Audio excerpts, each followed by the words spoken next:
ধাম হচ্ছে একটা মাতৃধাম। এই ধামে যেমন অন্য ধামের মতো এই ধামও আনন্দদায়ক। যখন মা নিজে এই ধামে আসলে মনে হয় মা নিজেই বিরাজমান। সারা দেশের মতো চট্টগ্রাম নগরীতেও পালিত হয়েছে বাসন্তী পূজা। সনাতন ধর্মাবলম্বীরা বসন্তকালে যেই দুর্গাপূজার আয়োজন করেন সেটি বাসন্তী পুজো নামে পরিচিত।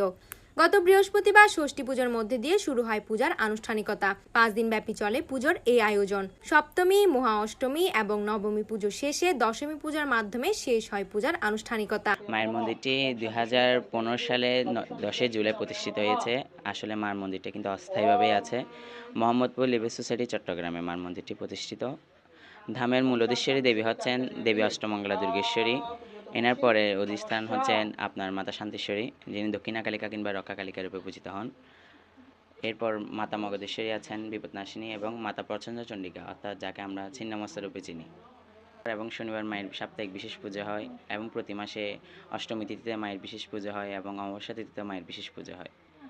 পারিবারিক নিয়মে নিজস্ব অর্থায়নে চট্টগ্রাম নগরীর 5 মোহাম্মদপুর লিভার সোসাইটি শ্রী শ্রী দয়াময়ী সেবাশ্রমের প্রতি বছরের ন্যায় এই বছরও ধর্মীয় ভাবগাম্ভীর্যের মধ্যে দিয়ে 3রা এপ্রিল থেকে 7 এপ্রিল পর্যন্ত অনুষ্ঠিত হয় শ্রী শ্রী বাসন্তী পূজা। প্রতিদিন সকাল থেকে শঙ্খ, ঘণ্টা আর উলুধ্বনিতে মুখরিত ছিল পূজা মণ্ডপ।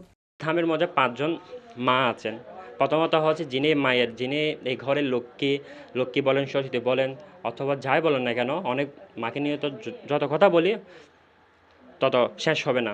কেন মা হচ্ছে স্বয়ং দয়াময়ী দুর্গেশ্বরী, তারপরে দেবী শান্তিশ্বরী, তারপর মাতা ছিন্নমস্তা, মা মগধেশ্বরী এবং মা বিপদতারিণী।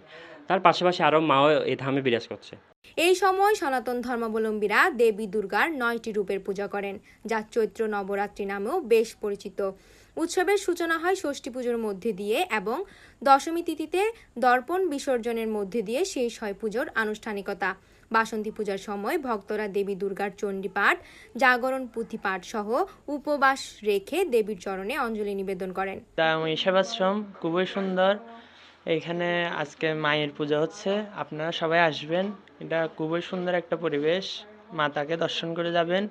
আপনাদের সবার প্রতি আমার প্রণাম রইল।